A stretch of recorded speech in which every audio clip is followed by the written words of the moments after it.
আবার তুমি এসেছো?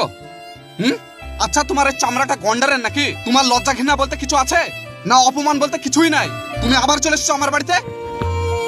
এই রাত দিন খেটে খেটে চামড়াটা গন্ডারের মতন কালো করেছে বলি তুই আজ এই জায়গায় থাক।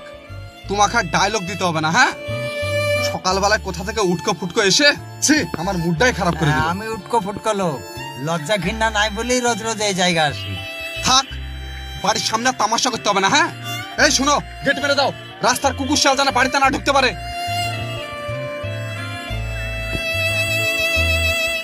আমার দাঁড়িয়ে কি দেখছো? যাও।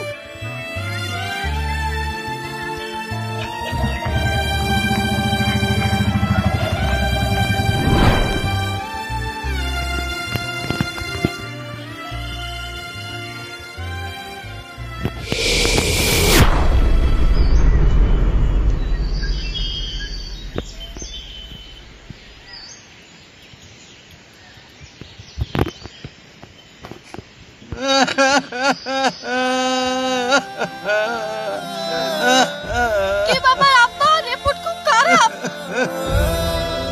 কি হলো? বাচ্চাদের মতো কাঁদছো কেন? তোর কিছু হয়ে গেলে আমি কি লিয়া থাকবো রে মা? তুমি যদি ভেঙে পড়ো তাহলে আমাকে সামলাবে কে? তোর আমি কিছু হতে দেব না। আমার যা কিছু আছে সব বিক্রি করে তোকে আমি দেখাবো। তুমি কি বিক্রি করবা? সবই তো বড় ভাইকে লিখে দিয়েছো। আচ্ছা, তো শুধু ভাঙা ঘরটা। এই ভাঙা ঘরটাই বিক্রি করে আমি তোকে দেখাবো। তুমি আমার একটা আবদার রাখবা আব্বা।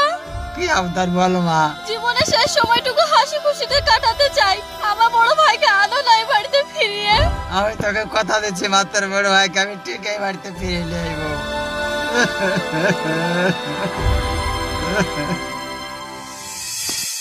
তো বন্ধু বল, অনেকদিন পর তোর দর্শন পেলাম। আর বলিস না, খুব কাজের চাপে ছিলাম। সে তো শুনবই, আগে বল, চা খাবে না কফি? আরে বাঙালিকে তো কফি শুট করে না, চাই বল চাই খাই।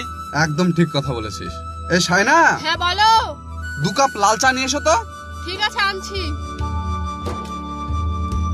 বন্ধু, তোর কাছে একটা বিশেষ দরকারে এসেছিলাম রে। হ্যাঁ বল। কিভাবে বলবো বুঝতে পারছি না। ঠিক আছে, আগে চাটা খেয়ে গলাটা ভিজে নে, তারপরে বলিস। বাঙালি তো না খেয়ে বলতে পারে না। এলাও চা।